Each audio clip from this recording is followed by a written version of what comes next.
Hello, good day, good morning, good afternoon, good evening, wherever you are in a part of the world. My name is Tunde, and this is Tunde Talk. Welcome to my YouTube channel. Um, Today, we're going to look into something that practically concerns everyone, especially because at a time where people are evaluating where they should live. And one of those things that you need to consider is you want to go to a country that really would meet your needs, right, in terms of safety, in terms of acceptability, in terms of settlement, and all of that. So we're looking into the immigration side of our series today, and what we're going to focus on today is immigration to Canada, right? Why Canada? I looked through the system, I searched best place to live, uh, best place that accepts immigrants, best country, right, to immigrate to, on different, from different bodies, and Canada came first and first. So largely, when you look at the good things about set up good parameters for immigration, Canada will always come first five, if not first three.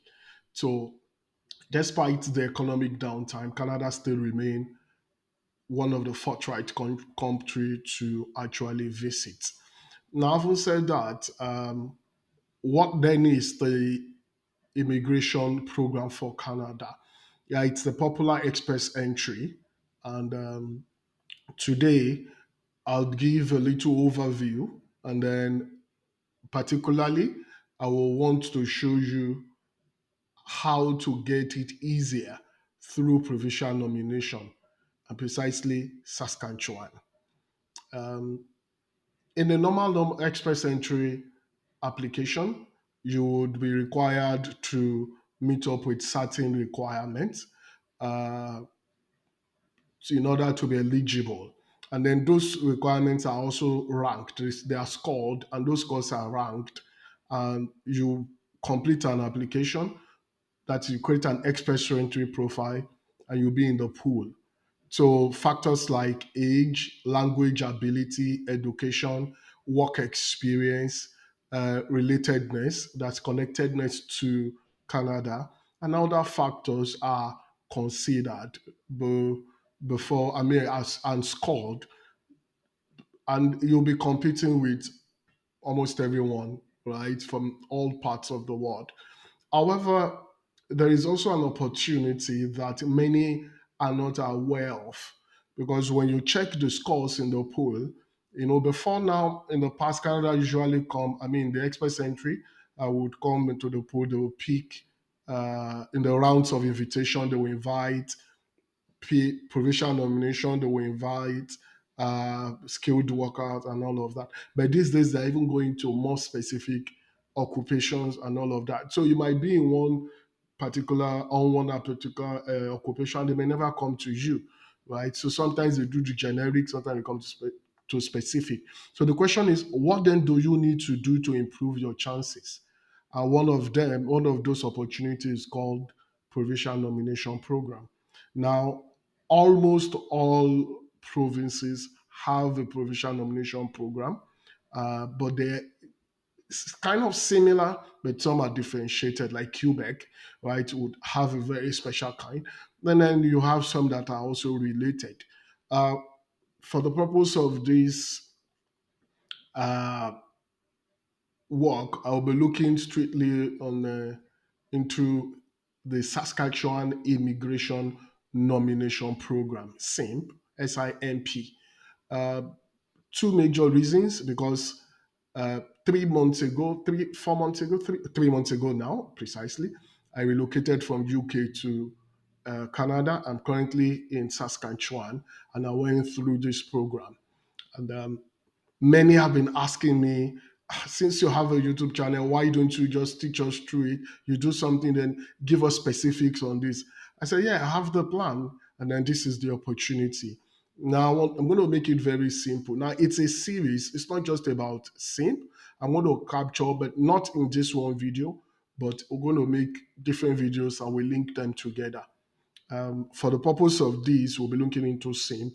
But you look, if you subscribe and then go into my channel, you would see other videos depending on the videos I've been able to make at the time that you are watching this particular episode.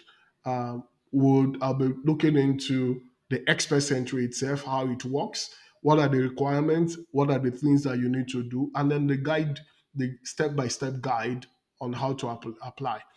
For this particular sim, after this, we'll go into the system. I'll show you what are the requirements for SIMP, and what do you need to prepare yourself for, and how do you fill the forms?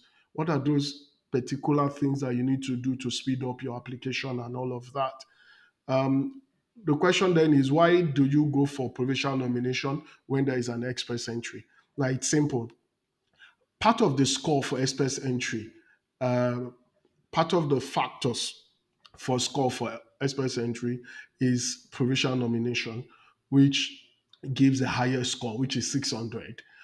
So you may have some disadvantage in the express entry, the federal, in terms of age, in terms of education, especially age. So some people are older, and education, maybe your scores are not too high. Maybe you did IELTS and not high, and all of that. And then, so you've been there for a longer time.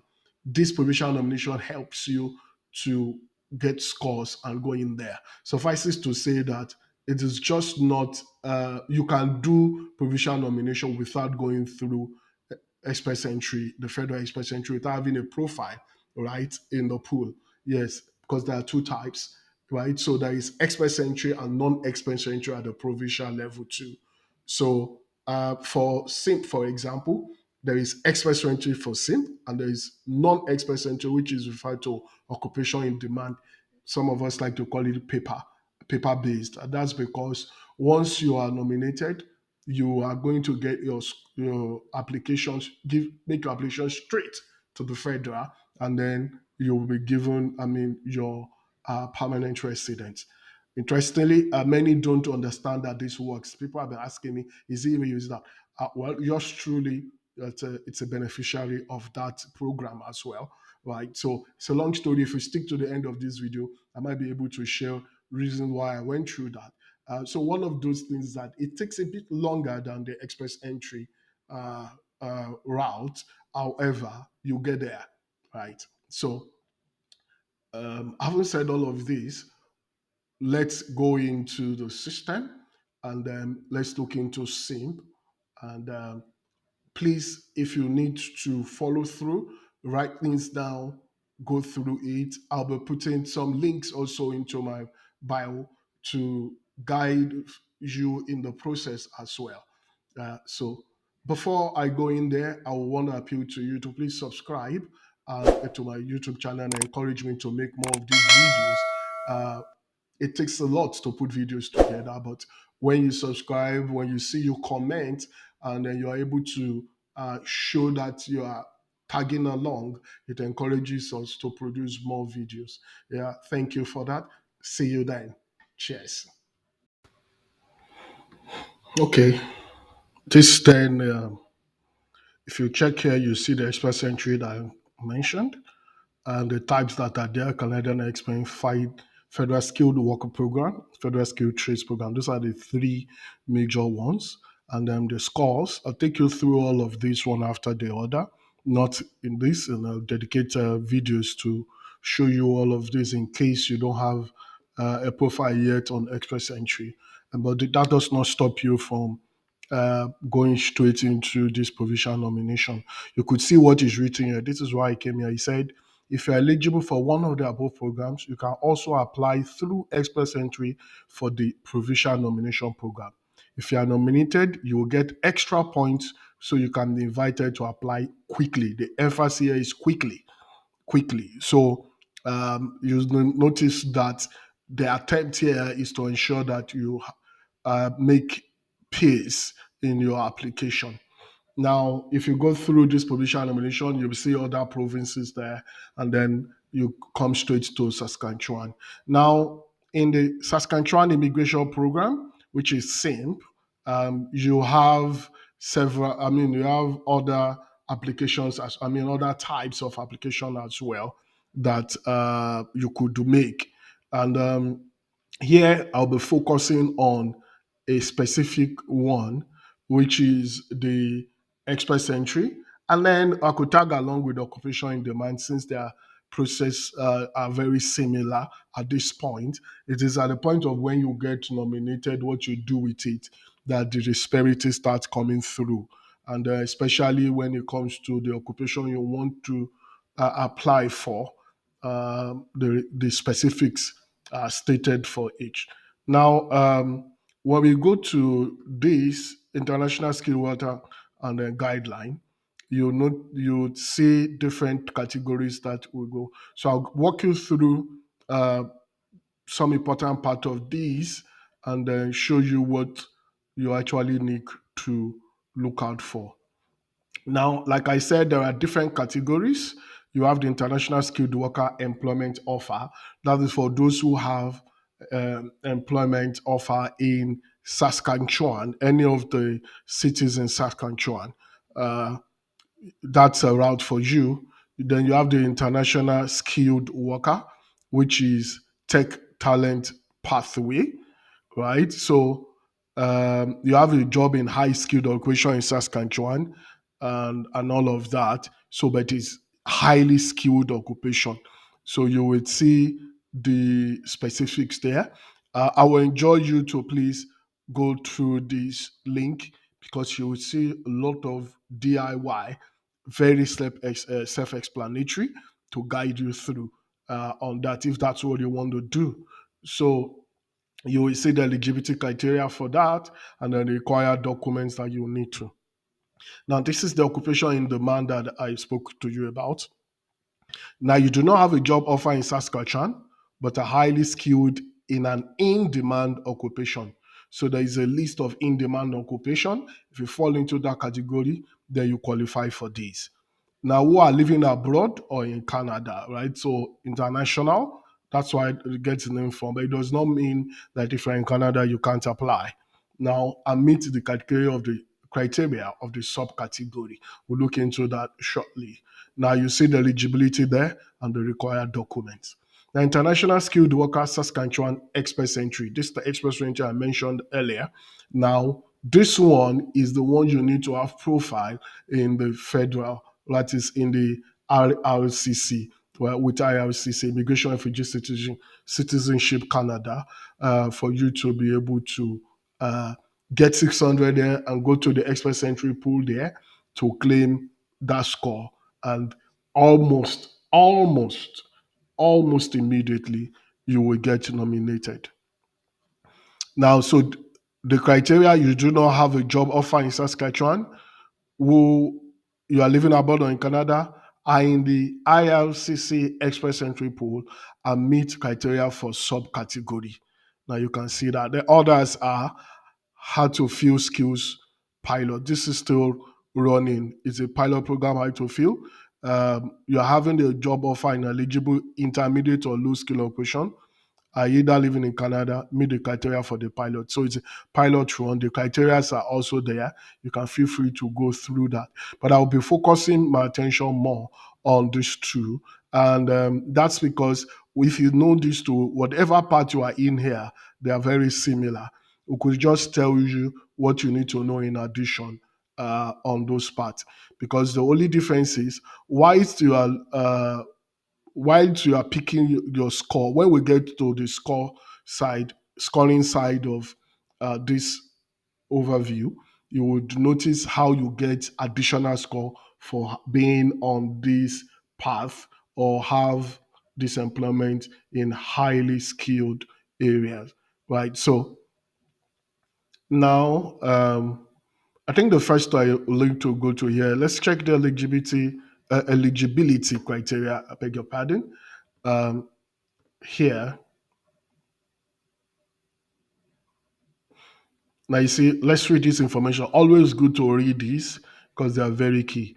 As of August 4, 2023, applicants to the same occupation in demand and Saskatchewan Express Entry Program must have proof of settlement funds that meet new requirement of immigration.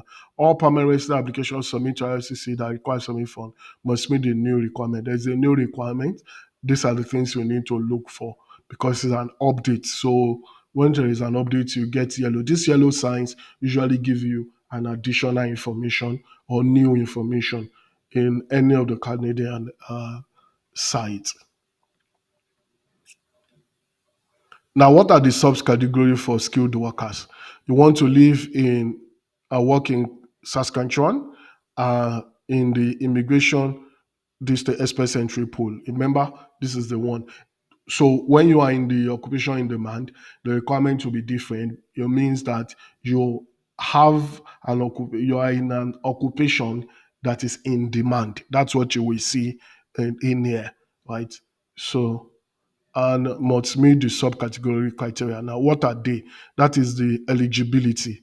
Now, what are the eligibility that you need to meet up with in it? So I'll take it one after the other and I'll explain key things there. Please pay attention because when you start putting my expectation is after this video, you will know where to start and what you need to quickly do. If you stick to the end of this video, I'll tell you maybe you have been procrastinating, or one of those things that really affects you is you don't really know where to start from. I'll help you navigate shortly, but let's go through so that you understand every bit in it. And in case you missed anything, you can come back to this video and then go to the site and follow this video so that you can navigate uh, and understand again. Now, to be eligible, you must be accepted on the IRCC Express Entry. Watch out for my video on how this Express Entry works. Then other related videos on how you actually create that profile itself, right? So here, your qualification, you see, you may qualify if you live outside Canada or have proof of legal status in Canada or not a refugee or claimant. Refugees are not allowed. Now, have a valid express spirit number and job seeker code. You understand it when you, excuse me, when you are opening the job seeker, when you are opening the express entry, it will allocate you a job seeker code if, I mean, just in case you want to be looking for a job as also an avenue to improve your chances. Score a minimum of 60 points in the SINP point assessment grid. We're coming to look at this assessment grid. That's where you will see how to score. What are the things that you need to do to earn scores, right? What are the criteria there? Have language test result that meets the federal express entry language requirements. Yes. So here you need to have an express entry language requirement. I'll open that to you shortly too, because you have your IELTS, which is popular, and they also have the French version of it. And then those scores will now be converted to CLB, which is Canadian language benchmark. I've completed post-secondary school training. This is education, right? And outside education, you see various things there. Then the education also must meet with one of the national occupation code, which is required. And for all education outside Canada, you must submit an education credential assessment. This is done through two major education services. One of them is WES, which is World Education Services, and then we have ICAS, IQAS. I think that stands for International Qualification Assessment Services. Now, so for all education outside Canada, you must submit an education credential that those who have finished training as part of high school do not need to submit it, but must apply for Saskatchewan licensure. So these are for the trade side, right? So training and all of that. You see the licensure, but however, there are some occupations that are regulated. You need to come in here and check if your occupation is part of it, like the doctors, the pharmacists, some engineers, and all of that. So you see regulation occupation license here.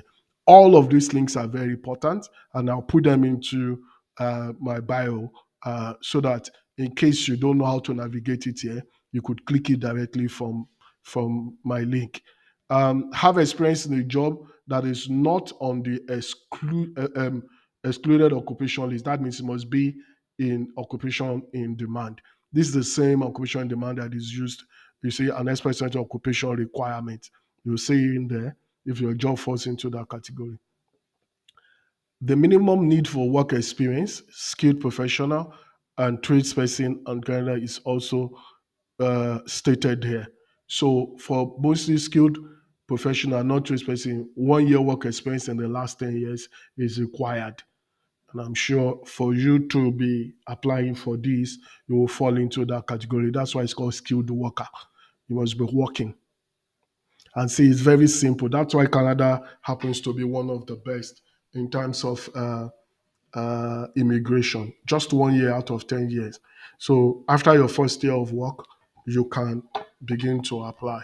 For those who just finished school and you wish to pursue uh, your life outside your immediate country. Now, I haven't shown you the overview.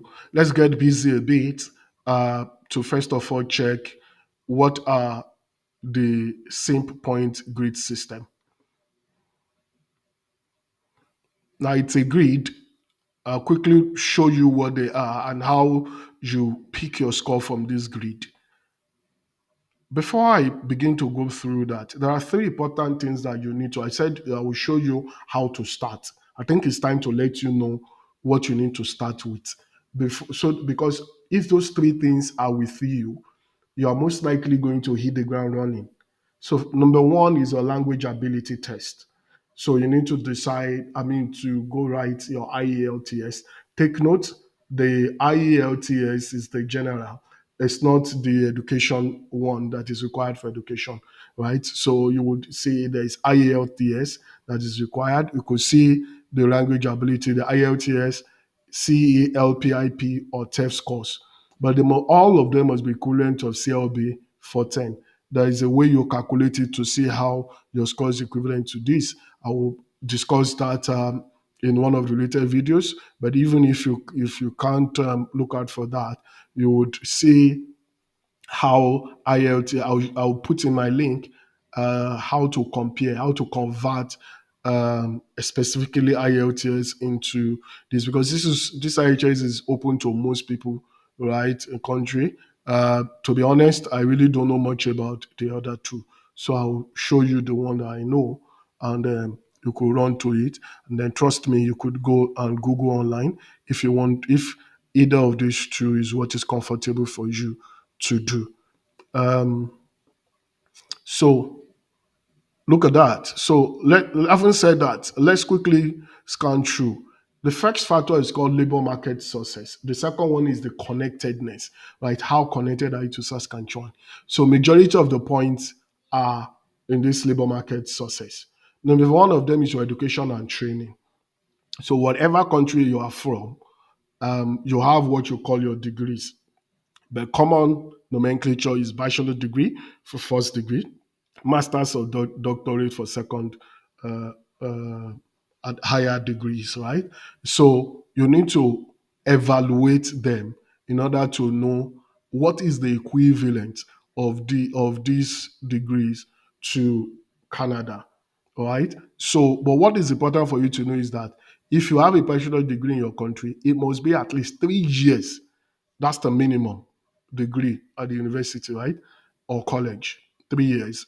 So they will rate it. So that means if whatever you have is studied for 2 years, it won't fall under it. However, it will fall under what we call diploma, the Canadian equivalent of diploma. That is less than 3 years.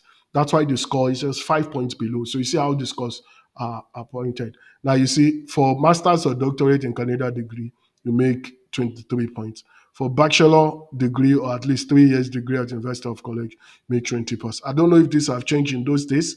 If you have two of these degrees in the federal, it gives you points. So maybe you have one degree and you have one diploma. If you combine both of them, they should give you a higher point than having just degree. You can look that out. Now, for the skilled worker, in terms of experience, now haven't considered that your work experience matches with the occupation in demand or matches with what is required by the province. Your work experience will relate to the job you have put on your application. So meaning that you cannot say that you are, for example, a banker, but the experience you are evaluating has to do with teaching job. Those are not related, right? If it's banking, then your work experience will be also banking. Now, that work experience also now have points based on the number of years that you have. So some you have advantage, others you have disadvantage. For the older people, you have advantage of work experience because you may have worked for over 5 years, so you may pick the highest point here. So you may have a writing material and you begin to speculate what your point will be.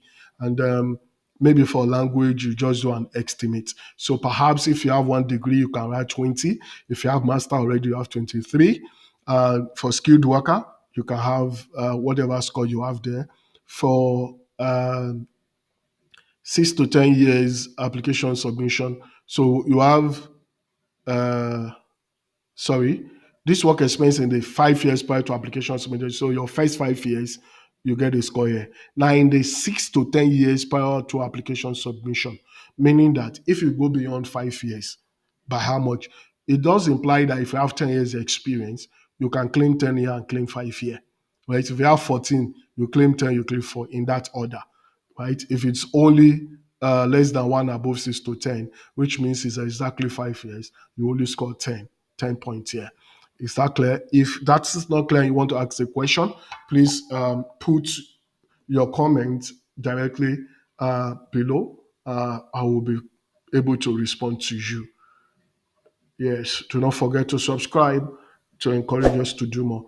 Now, in terms of language, I explained this earlier on. So, one of those things you need to know is it's not, you don't just attempt the language once and go. If you try and you don't get the right score, you can do it again. There is no time gap. You just enroll and do it again. There are several teachings online, as in guides online on how to ace your IELTS. There are four uh, areas of focus in the IELTS. You have language, you have speaking, you have writing, and you have reading, right? And then for you to get this higher score, it has a combination. And I think for the um, for each one of them, you have, I think, something like 877 or something for in that order. You look at that in the equivalent. When you look at the equivalent I promised you on, you will see what you need to score in order to get most of these. So your aim is to get the highest, especially if age is not on your side. You want to aim to get the highest on this. Now, if you can now speak a second language, which is French, you could also write it. It will help your score, right? So, in addition to the score, you can get more scores here. You see an opportunity. So, for those who have your background in French, or you could speak French either because it's your native language or your lingua franca, you can attempt to do this to add to your English score. Then age, you see, the older you become, the higher the score, right? So the prime age is between 22 to 34.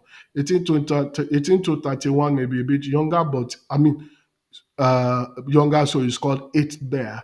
So if you fall into the bracket of 22 to 34, you score 10. Anybody below 18 scores 0 in this application. So in that order. So then you begin in federal side. In fact, one each age has its own score. That's in the IRCC Express entry, and they decrease by 5.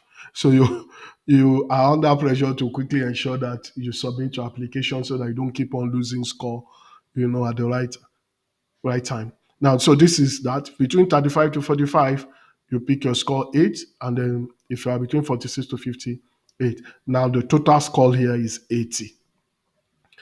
Up to this, that's cumulative, right? At this point, um, what that 80 means is if you sum from the beginning here, the highest scores you can, highest obtainable score, if you sum it up, it will be 80. That's what this maximum point for factor entails. So if you come down to this is the second factor I told you of. The second factor has to do with connection to Saskatchewan labor market and adaptability. This is the place where this is place where you have to score. Um, where you can pick additional score. High skilled employment offer from a Saskatchewan employer, 30. Remember, I told you that there is no point going to look into those because you will see where the scores are. So if you are going through the employment route, this is where you get to additional score, which is 30. Now, if you have a close family relative in Saskatchewan, you score additional 20. Now, close family relative is defined.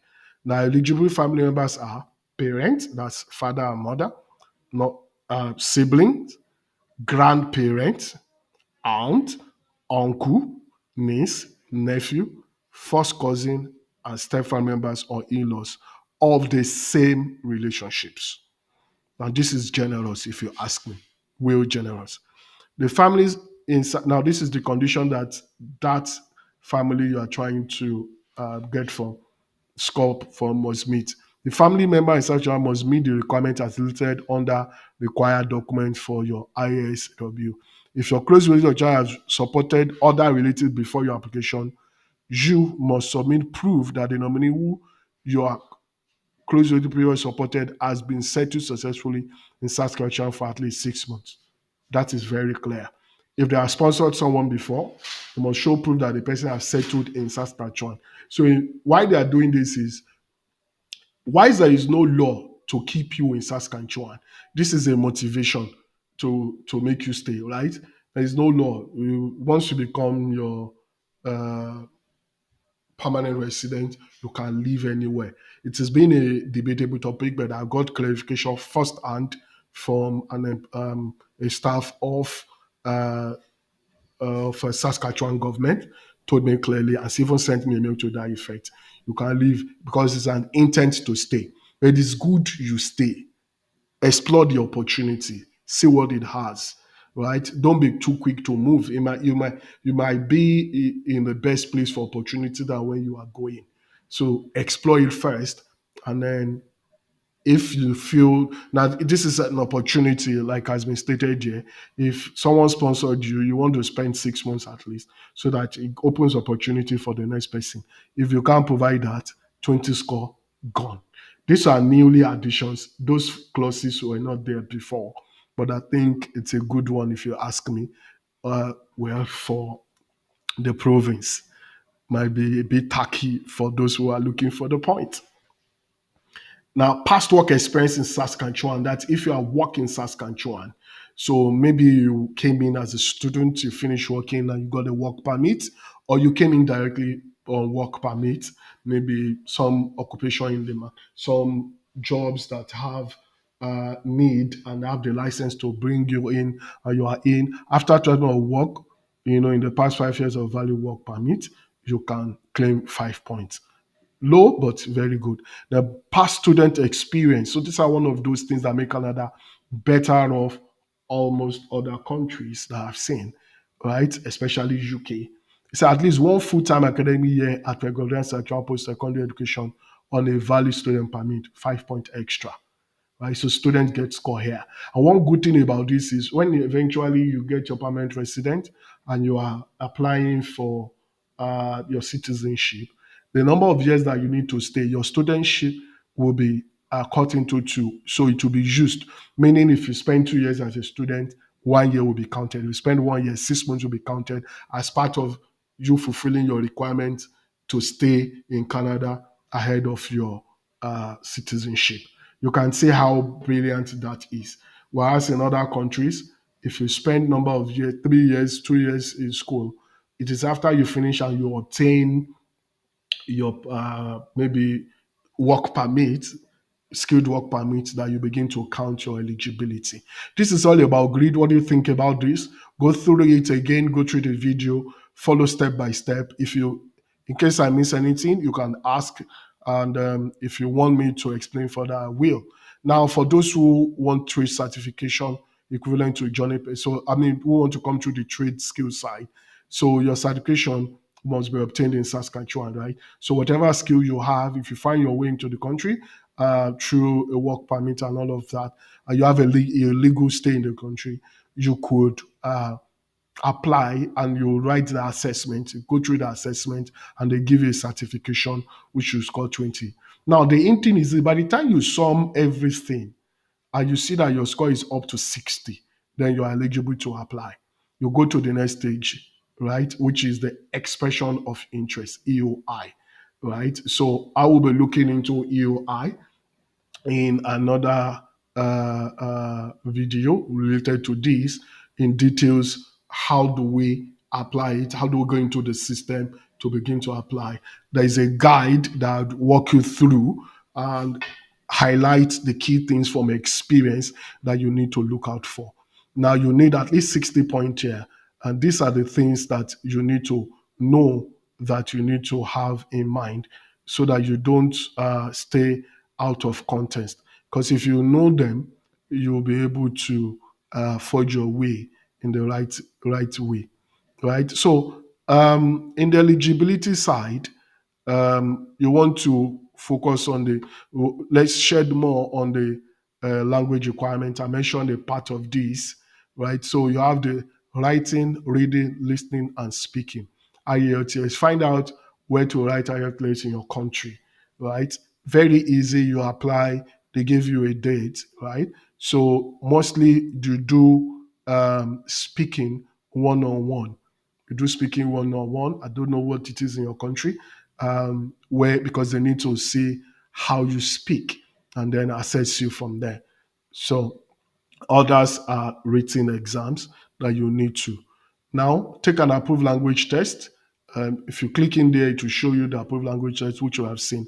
Get a minimum result required by your program. The good side of this is you do not need so much high scores to apply in this program, right? So unlike where you need so much to gain so high score in federal, here it's clear. So federal skill work program, first official, which is language, CLB 7 is the minimum level of your ability to apply. And for French, NCLC 7. Those are what you need for as a CLB equivalent to apply. Now, for Canadian Express class, these are for the federal. Let's go down to see. Those are the, you can see they are referring to the language score. So what you need to pick from this is the CLB 7, right? What you need to score in order for you to be eligible for that. So within a short time, let's quickly look at one more thing here and get you going. What do you need to do before you apply? You have checked all of those things. I've gone through. So I like to show you this quickly. What are the different options, and how do we look at what is required? This gives you a kind of helicopter view and how they are related. For example, for the expert entry profile number, you only need that for the Saskatchewan Express entry and the tech talent pathway express entry. For others, you don't need the profile there. So in case you are confused, you need to come here to check it's a checklist of the requirements, including the documents we submit and all of that. See, I know all of these look so complicated, opening one page to another. Not to worry, I have a one pager that I've prepared here. I intend to show you this after I've given you an overview of the system. And so that when I begin to speak through these, you are acquainted with the terminologies, the things I'm referring to. If I start with these, honestly, it will look as if I'm speaking jargons. But now you're familiar with the terms, you'll be able to go through them. So before I come to this, if you stick to the end, you'll be able to know where to start. Remember, I promise you where you are going to start. I mean, that I will show you how to start. This is what I'm referring to. And I already mentioned three documents. I spoke about the language eligibility.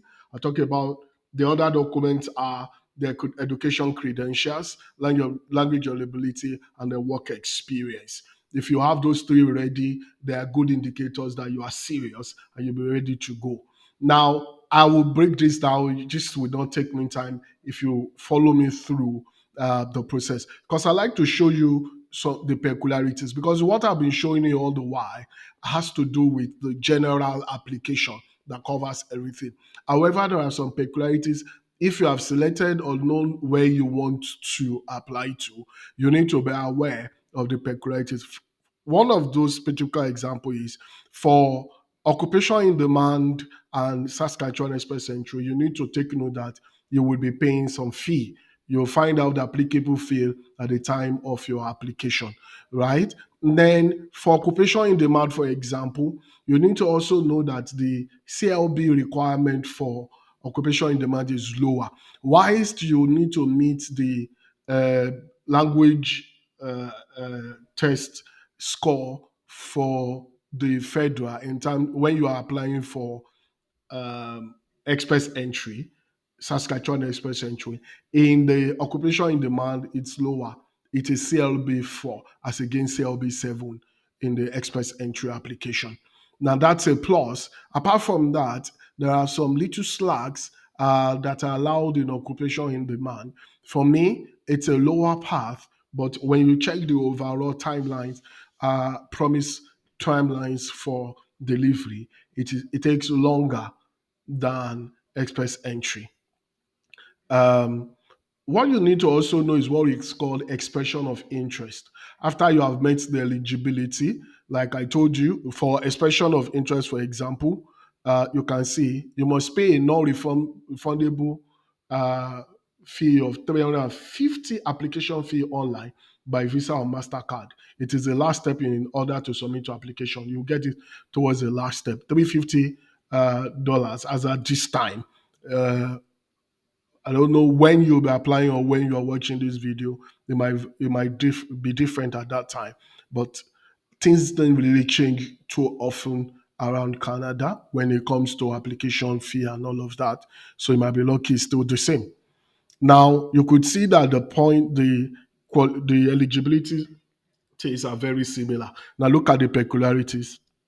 But now you are familiar with most of them. But you can see the language score is at least 4. CLB 4. I mentioned that earlier on.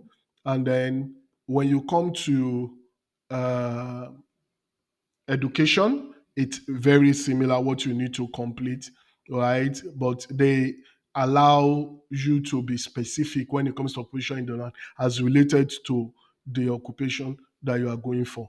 And you must also be aware that there are some occupation that are professional occupation that require licensure. So you need to know. I don't want to open this now, but you can. I'll put it in the link in my bio. You would check in case yours is there. And I also put the occupation in demand for express entry or express occupation there. So you will see. And it's very easy to check. I could just show you. When you open it there, there are codes there. You see the codes that are applicable to. If your job falls into all of these, it means that they might be there in addition to the fact that it's part of the job. So you could see it's another ballgame. How to determine your NOC? You would go through it. There is a simple exclusion list. Selecting or changing occupation in the expression of interest. Simple requirement related to professional status of licensure. That means if your job requires professional status of licensure, what you need to do. And then job. You could follow this link to learn all of that. Now, I haven't shown you that. So the other peculiarity is that fee that we just read now is only applicable to express entry and occupation in demand, right?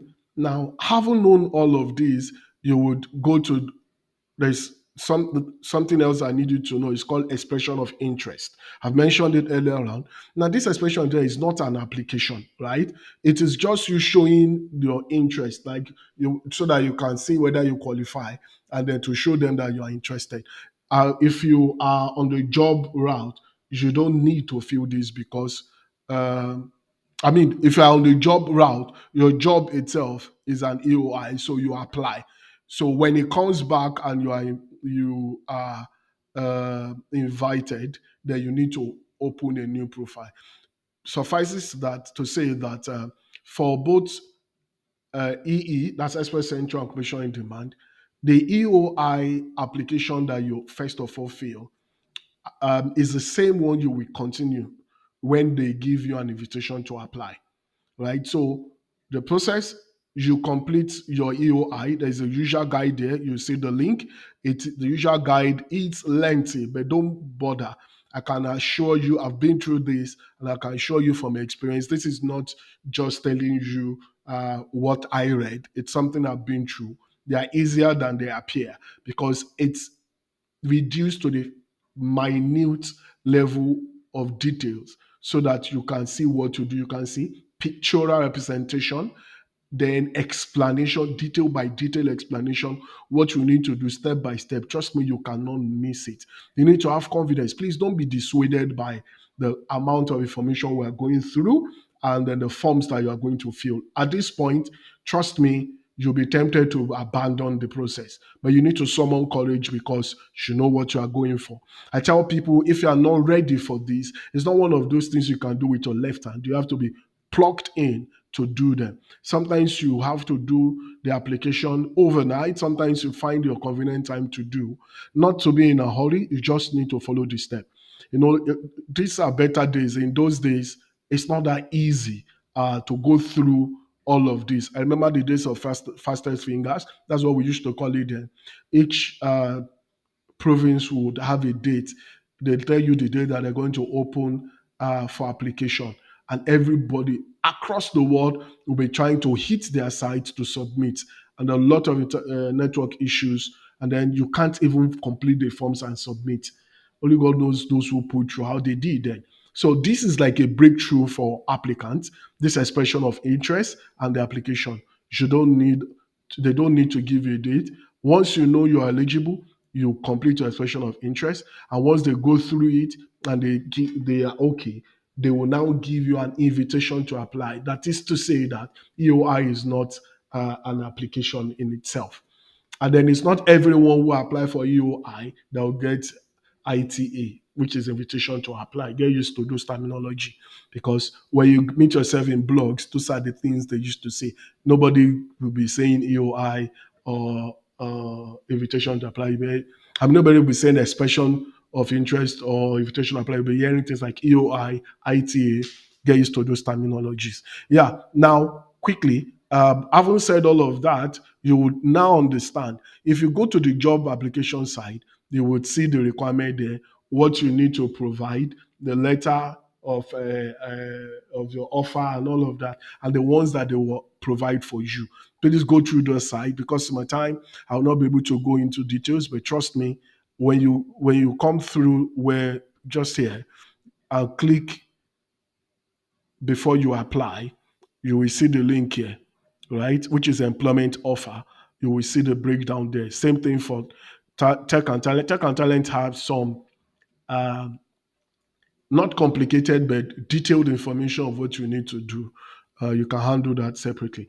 There is also the health sector, health sector requirement that is going on. I'll make a video separate on that for nurses, people in the health sector that want to come from outside Canada.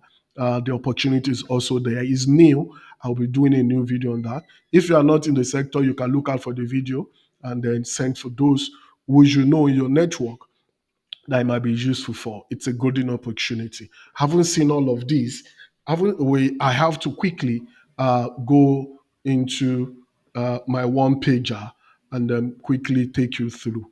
I like to put this on presentation mode so that you can have a good appreciation. Yeah.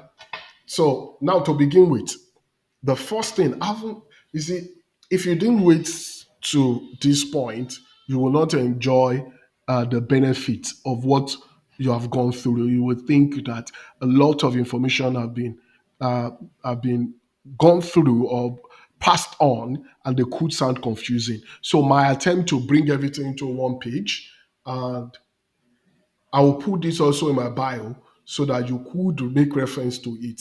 And I could use the opportunity to put the respective links when I'm putting it in my bio so that you will know where to go to and how it's related. That's really the value add for this. Otherwise, there are a lot of information in there you don't know how to navigate.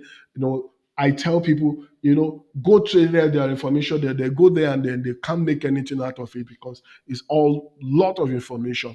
But trust me, if you follow through my presentation and the linking related uh, video post, you would and in different episodes, you would see how you will navigate your way effortlessly. That's my promise. And this time, let's quickly look at that. To begin with, what are the first thing that you need to know first? You need to understand the various programs to identify the most appropriate. I've shown you that before you apply, inside the general one, the international skilled worker program, you would see different links there. Go through it and know the one that best suits you. Do you have a job employment? Is there, are you a student and you are working already? You should know what you want to go through. Are you an international applicant? There is there. You either have the occupation in demand or the express entry. Do you already have a profile in the pool in the IRCC express entry pool? You know that you have to go to Saskatchewan express entry. You don't have a profile because you do not meet the profile requirements. Don't filter, you go for occupation in demand. So that's the first thing you need to decide on so that you can now narrow down. You won't have to go through the general and all of that. So this time you have to go straight into the category that befits you. Now, so the second you need to do is to now meet all requirements. I try to highlight the salient ones here so that you can plan from here. All right. Number one there is all your required documents. You will see them listed, your birth certificate, marriage certificate. Now it's time for you to begin to scan them into a file. Canada is not requesting you to send any original. All of them are scanned. So you need to begin to scan to file. So create a file, a folder rather on your system, laptop, and then begin to save all these required documents because it's a first step you need to take. Because especially because you already have them, you don't need to do anything other than having scanned copy on your system. And the next thing you may want to go and register for a language ability. Remember I mentioned in the IELTS, you saw other languages there that you can apply. And then when you go through the link, you will see the appropriate score. I've told you to CLB4 for occupation in demand, minimum score, CLB7 for express entry. So you need to target. And you see the breakdown. Even in the link in those things, if you drill down into language ability, you will see the equivalent there in the site. Then you go for education credentials. This might take a little time, but these days are faster. I did one recently, and it didn't take up to 2-3 days from school to them. 2-3 days. Before, I used to take weeks, but this is faster now, especially because everything is automated. uh, Whereas, for example, I don't know of ICAS, they have a link in their site that might link to your university, and you'll be able to apply and pay and then get yourself. So you make payment to your school, and you also make payment to the institution you are using. They will evaluate, and then they will send the score because you'll be picking immigration and you'll be stating the immigration country that you are applying for. Applying to. They would send results to them, and if you also pay, they will send to you as well. Now, we talk about work experience. Now, this is where that occupation demand list I showed you. You want to see the experience that you are having that is linked to the demand, the one demand that is in demand in the province. I'm sure by the time you are looking at this, you would have uh, considered which of them and ensure that the experience you are going to claim is directly related to the one that is on the system, right? Do not write like teacher and go back to say well, you're a medical doctor. I think I explained that. Then you need to know for the licensure, if your occupation requires licensure, follow the link also there to check what is the requirement. What do you need to do to get those license in the province, even as international applicants. And then you need to know settlement funds. If I have time, I may show you. Otherwise, you see it in some other videos, and you can also link there if you search for it. There are settlement funds that are applicable to each category. I mean, number of families, depending on number of family, one, two, three, four, and it graduates. Beyond that, you could see like $23,000, $24,000, $26,000. As the family graduates. So the more your family, the more settlement funds that you need. Then settlement plans, you need to be able to show evidence that you want to stay in Saskatchewan for both the occupation in demand and express entry. Of course, for job, you're already applying for job, and then the tech side, you also have a job offer for that. For those two, you need to show this. And the best way to show that is to do a plan, write a story on what you intend to do when you come, show evidences that you are interested in them. It doesn't take much. There are guides online on how to do that. Now, other things that you need to know is that for students, the points you need to score, to claim. Then for job, you need to know for those on job route, what are the requirements, the things that you need to obtain from your employer, prospective employer. Then relatives, if you want to claim score from relative, I showed you then. Um, the number of them, and then they must, if they had sponsored someone before, the person must have remained in the province for at least 6 months, and they must have the capacity to sponsor. To guarantee, right? Now, having done all of this, you have meant all of this. You remember, all of this now are pre. They are pre because those are the things you need to do. Sometimes it can take 1 month, 2 months, depending on how fast you can run through them and how concurrently you can put them into motion. But I enjoy you to be fast with most of these, and then you go. And then when we're examining the cost of relocation or immigration, settlement fund is not part of it. I like to highlight that, but it's a fund you need to show. You are not paying it to anyone. You are not paying. It's your money. It will remain in your account. So while you are hearing the high figure, you're not paying to anyone. You're just showing that when you are approved to come into this country, you are able to fend for yourself and your family before at least you start earning in Canada. That's the essence of this, for at least for the first 1 year. Now, next steps. Now that you have made it, you need to complete an expression of interest, especially for occupation in demand and then express entry line. When you complete this, remember I shared that on is not, and it's, so you know what it is. Now I told you it'll be easier to navigate this. Now, what you're expecting after completing this and submitting is an invitation to apply, which is an ITA. So when you get an ITA, the next thing is for you to apply. There's a guide also. The way I showed you for expression interest, there is a guide for application on the ORCs. For ORCs application, that will show you detail to detail. A lot of forms to submit, how to complete those forms. Look out to me exploring that guideline and giving you tips on what to look out for and how to actually cover them in the best manner. And then we talk about now it's talking about complete and scan and upload all forms and documents. Some of them you are scanned here, others are the ones you are meeting. This complete is what you need to complete on the system. You need to, and they are self-explanatory. And then there are some highlights that you can click that will even explain further, even on the system itself, right? So you can now complete, you can scan and upload all forms and documents. That's all that required. Then you save, then you pay the fee. Remember, for express entry and the OID, you would have to pay online. Then when you pay, you get a confirmation that it's been received and all of that. Then the next thing is for you to be waiting for that. You'll be tracking, but you will understand how to track to see what it is. Once you have approved that, if you approve, you'll get a nomination package that will include a simple nomination approved letter, a simple working permit support letter for those who are seeking for employment. Those who are going through the employment route. Information on how to proceed with an application for permanent resident with the government of Canada. Of course, if it is OID, they will give you the documents and that you will use to go and complete your application right directly to Express Entry. If it is Express Entry, Saskatchewan Express Entry, you already have a profile. You just need to go and update your profile to include that you have this, and you upload your evidence, and then your score will be updated. And then it makes you now in the pool like someone with a high score.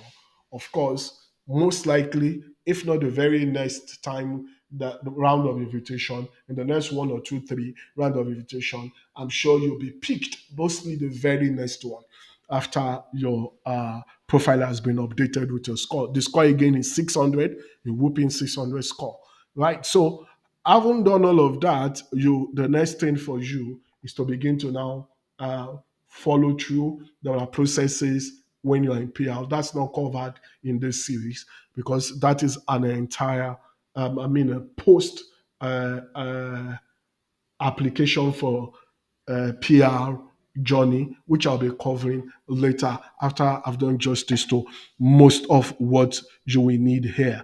Now, if you are confident enough, I think you can make an attempt. Having watched this video, you can make an attempt to start and follow through my link and get it done. And then if you are confused, look for a related video from my page that would break it down for you. I'll also leave some links that will be attached to this video as soon as the videos are produced. I'll be putting the cards so that you could be able to link them and then view them. Now, I said, promised at the beginning of the video that I might be sharing why I did the OID. At that time, I really did not know the deep difference in terms of time. I just thought they are alternative. So I applied for express entry on the federal, and then maybe I was missing some information or not. It was not qualifying me. And I needed to apply, I needed to get something done because when you want to do this, you need your fighting spirit. You need to ensure that you get it done. Right. So I applied for the OID and only to now know the process. But it wasn't a really regret because eventually I was able to get through, right? A little delayed by the COVID during the COVID time. And another advantage that I also had is when I applied mine in 2018 for the expression of interest, we weren't paying fee because we're the very first set of people that applied.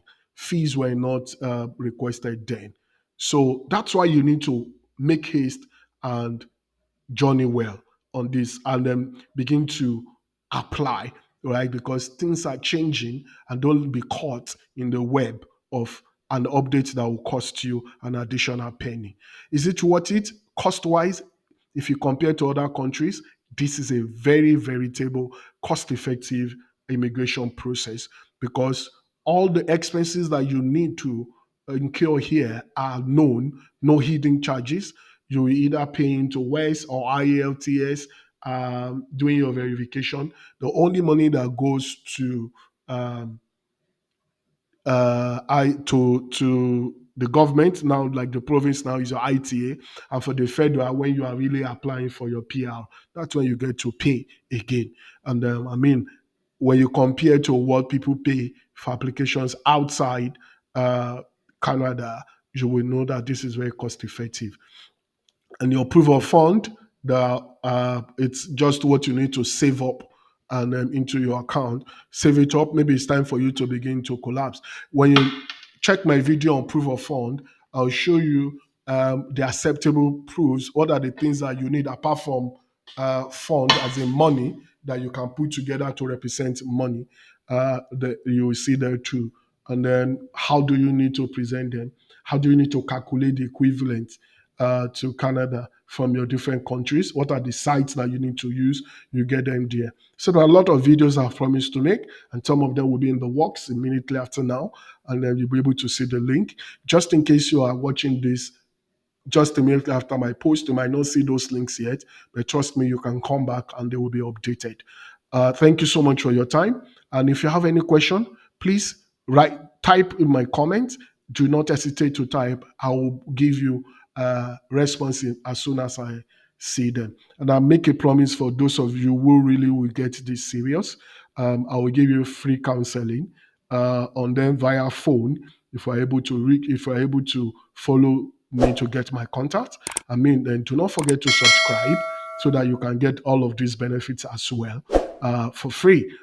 Subscribe to my channel. It's a maiden channel dedicated to this. Please subscribe fast. I want to get to 1,000 subscribers in the next less than 6 months. So I'm putting in the hard work for you to come in here to Canada. And this only thing you need to pay me is just to subscribe, to motivate me rather, is to subscribe and share these videos to those who need it like you do. Thank you very much. Until the next time we meet, remain blessed. Thank you.